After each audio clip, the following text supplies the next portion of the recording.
E hoje estamos aqui com o Café com Código, com o nosso CTO, Fernando Staveli, e ele vai trazer para nós um conteúdo muito legal sobre tecnologia e inovação.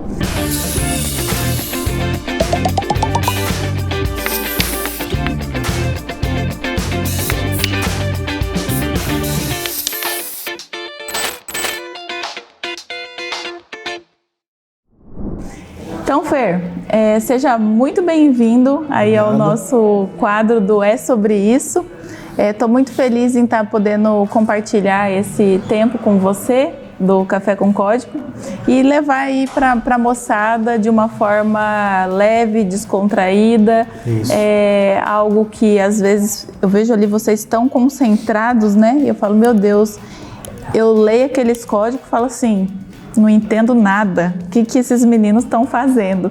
Como que é isso, Fer? Como que dentro da organização vocês desenvolvem esses processos? Então, Gi, tudo vai de acordo com a demanda que é passada, né? Então, às vezes vai ter alguma funcionalidade que ela é mais visual, alguma customização que é mais visual, vai para o time de front, né? Ou às vezes é uma regra de negócio, alguma automatização, alguma coisa do tipo. Aí vem mais pro time de back. E aquele monte de letrinhas, aquele monte de coisas que você vê ali naquele nosso universo escuro ali com letras e tal, a gente vai aplicando de acordo com a necessidade, né? São várias tecnologias diferentes, então tudo depende. Pode variar muito entre uma atividade ou outra. Eu acho que você poderia até falar um pouquinho para quem está nos assistindo aí, porque muitas pessoas querem adentrar na área do desenvolvimento, mas ainda não sabe assim, o que é o front, o que é o back, o que o front faz? O front é o que a gente visualiza ali no navegador, né? São os botões, as cores, algum efeito, algum estilo que você, quando você entra ali, você visualiza, né? Essa é mais a parte do front. A parte bonita, então. A parte do back, que eu brinco que é o nosso esqueleto ali, os músculos ali do sistema, né? Que é com que quando você clica no botão, o que aquele botão vai fazer de forma certa, errada ou não vai fazer nada, essa é a função do back. Então você tem uma determinada função que você precisa salvar, a hora que você clica, entre aspas, termina o trabalho do front, porque aí ele envia a solicitação e aí o back-end que vai pegar essa informação, os dados, vai gravar ou vai retornar alguma mensagem para o usuário. Então essa é a separação ali. Back é a estrutura da casa, front o design de interiores, digamos assim. A arquitetura. A arquitetura. Ô Fer, e eu sei que existem muitos processos manuais ainda nas organizações, né? Como que a Octa ela contribui assim na melhoria das áreas? Na automatização de processos, sim. Tanto com a nossa vivência antes da Octa, que a gente sempre foi desse mercado, dessa área de controladoria, né? Quanto do que a gente acompanha dos nossos clientes ou de novos clientes quando a gente vai visitar, por mais que seja uma empresa grande, com uma baita infraestrutura, até mais quando é assim, o que acontece? Tem diversos sistemas funcionando paralelamente. Então, tem empresa que usa um sistema para o fiscal, uma para faturamento, uma para controle financeiro, ou o que acontece demais também, é uma organização que ela tem os processos automatizados, assim, vamos dizer, a parte operacional, só que a parte de reporte toda feita em Excel, por exemplo. E aí você vai ver um pacote de report para uma matriz, fica com 15, 20 planilhas de Excel, que cada um vai fazendo sua parte, salvando, depois junta tudo e para enviar. Né? E aí o que acontece, a gente entra muito nessa parte de automatização de processos, porque muitas vezes, no meio desses processos, como é muito manual, podem ocorrer erros, seja por digitação ou o principal, é a demora para conseguir confeccionar o produto final, o arquivo final. Né? Então, assim, a gente tem casos de empresas que demoravam 15 dias para fazer alguns processos, 5 dias, coisa assim, uma semana cheia de trabalho só para montar a informação. E aí, com uma automatização, algo em minutos você consegue isso. E aí a sua equipe ganha um tempo de análise, ao invés de terminei e entreguei. E aí vai com erro, vai com um monte de coisa. Então a equipe gasta o tempo, vamos dizer assim, investe o tempo na análise e não na produção da informação. Ou seja, ao invés de ficar perdendo tempo ali com a planilha, terminou, pode pensar estrategicamente para a operação, com outras coisas. Você então, esse colaborador usa seu tempo mais na análise, em decisão, do que simplesmente, terminei e preciso enviar. Esse colaborador pode agregar até mais valor para a operação. Até é interessante, quem tiver a oportunidade de assistir no OctaCast do Devair, que é o CFO da Fini, ele comenta sobre isso, sobre o quanto que as automatizações que a gente conseguiu fazer na Fini retorna até em... Ele fala assim, ele usa até um termo interessante, que ele fala, deixou valor para a companhia. Porque quanto custa a hora de um profissional fazendo planilha, montando informação, e o quanto é bom ter a inteligência desse profissional analisando informação para tomada de decisão melhor, né? Então acaba que retorna de fato um retorno legal para a companhia. Sim, e você colocou também, por exemplo, assim, a gente sabe que grandes empresas que utilizam vários sistemas, então a Octa chega, mas não é para tirar, ela integra com esse, ela se comunica com esse sistema. Então, tipo, não vai deixar de usar, de ter uma rotina, porque eu imagino que para eles, assim, como que a gente vai trocar agora o sistema de toda a operação? Sim. Então, como que é isso? Dependendo a necessidade, então, nós temos diversos casos onde a nossa automatização parte de planilhas, como a nossa automatização pode partir recebendo os dados de uma API do sistema que essa empresa utiliza, ou outros casos também que nós temos, a nossa aplicação conectar diretamente ao banco de dados, onde essas informações ficam gravadas, e aí é feita a automatização. Aí fica, nesses casos assim, onde a gente não precisa ficar dependendo de planilha, de subir planilha, esse tipo de coisa, a automatização ela passa a ser de 100%, porque o nosso próprio sistema se comunica com essa fonte de dados, seja API, seja um banco de dados, trata essa informação do que é necessária e retorna o resultado, né? Ô Fer, e por exemplo assim, as grandes indústrias, né, eles utilizam um grande player do mercado. Como que a Octa chega para adentrar com valor nesse grande player? A gente não precisa tirar ele de lá, mas para somar, porque eu vejo que com alguns engessamentos aí, a organização sofre algumas dores. Então, como que a gente faz nessa... Então, a gente depende muito, num caso desse, a gente depende muito do que o cliente pode oferecer, de fonte de informação. Então, assim, existem clientes que utilizam um grande player e a gente tem essa comunicação com o banco de dados direta. Então, aí nesse caso, a gente consegue, em tempo real, automatiza 100% do processo. Ou, às vezes, a empresa utiliza um grande player, mas o departamento de TI fala, eu não quero dar acesso, eu quero que vocês extraiam um relatório X do sistema e entreguem para a Octa.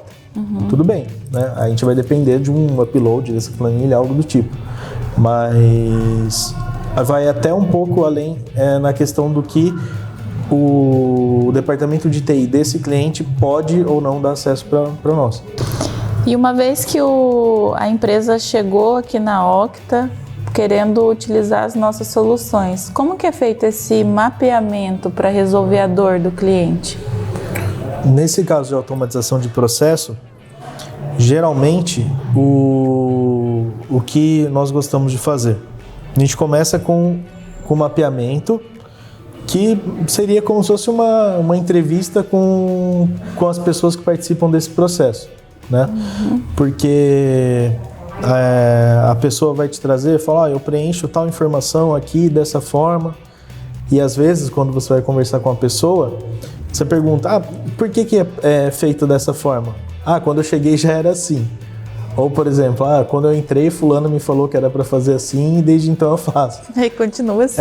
Então, assim, a gente vai conversando com as pessoas que participam do processo, porque aí a gente consegue identificar, que é muito importante para a automatização, é você identificar os padrões de processo.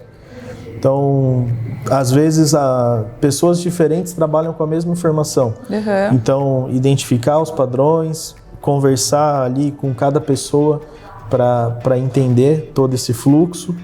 E aí é meio que um trabalho a 4 mãos, né? A empresa e Octa tá trabalhando para mapear esse processo para a gente poder desenhar um fluxo do que seria o ideal do trabalho realizado. Uhum. Muito interessante. Você vai falando, pior que aí a gente, como acaba ficando um pouco na parte estratégica, pensando no onde mais a gente poderia agregar valor, já vai abrindo. É um leque muito grande, né? Nossa, é incrível. É muito diversificado. Ô Fer, e como que é feito assim o processo de implantação desse modelo de negócio? Você fez lá o mapeamento e como faz o mapeamento, a gente desenha o fluxo ali, o processo, leva para o cliente, né? Apresenta isso para o cliente e aí, após essa definição, fala, tá legal, vamos fazer dessa forma. Aí a gente automatiza, a gente faz o desenvolvimento de fato, né? Que daí é codificar, fazer as automatizações ali. E aí a gente coloca isso no ambiente de homologação, no ambiente de teste, onde as pessoas podem entrar, vai ter informação fictícia ou informação antiga que seja, né? Mas alguma informação ali que a pessoa possa brincar sem problemas, né? Então vai editar, vai excluir, vai subir informação, vai tirar relatório, vai operacionalizar como que vai ficar esse fluxo, né? Então, depois dessa aprovação do fluxo proposto, a gente implanta isso em teste, é feito esse acompanhamento até o ok. Porque assim, muitas vezes, por mais que você desenhe algo, explique como vai ficar, a percepção real é quando a pessoa vê ali na tela, clicando, vendo funcionar, e aí surgem dúvidas, esse tipo de coisa. Então esse período de homologação é muito importante. E é complexo, né? Então assim, a pessoa vem de uma rotina exaustiva e aí ela começa a utilizar e vê que aquilo eu assim, eu acho muito legal quando a gente vai fazer esse tipo de coisa, a gente envolver bastante a equipe que trabalha nesse fluxo para não ser algo imposto. Por exemplo, vocês fazem dessa forma e a partir de agora será assim.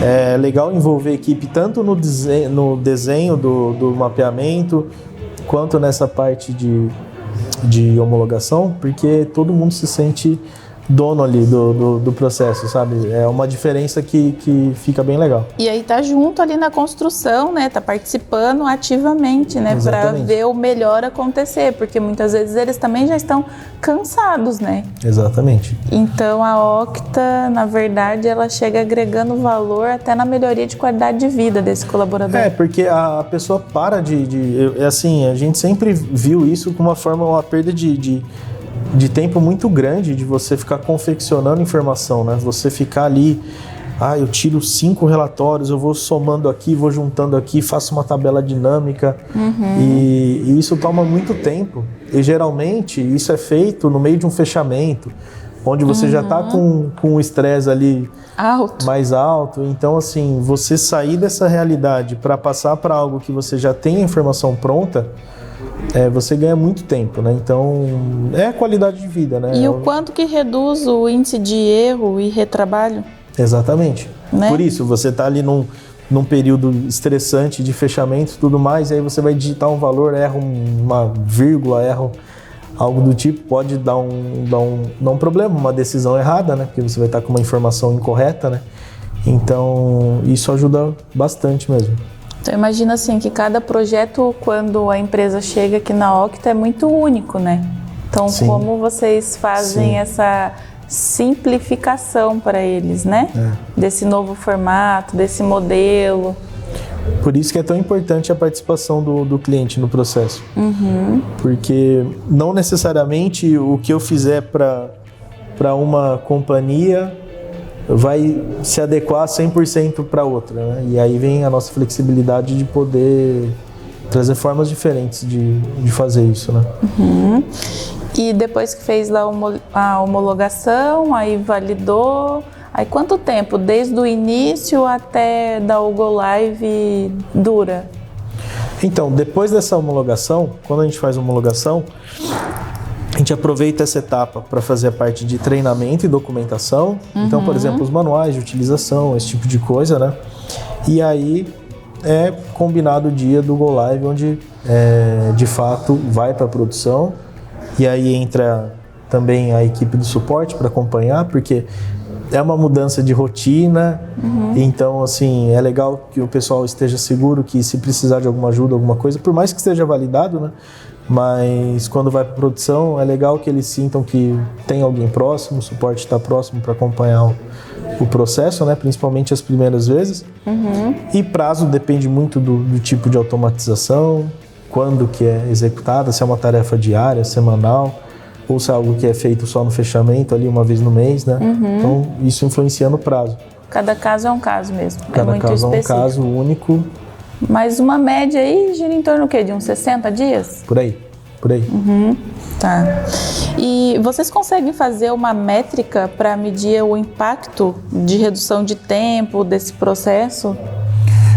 Uma forma rápida de fazer é se a companhia dimensionar ali o quanto que custa a hora daquele profissional, ele fazendo esse trabalho durante uma semana, ou ele simplesmente indo lá e vendo o resultado pronto, né? Já dá para quantificar que reduz bastante.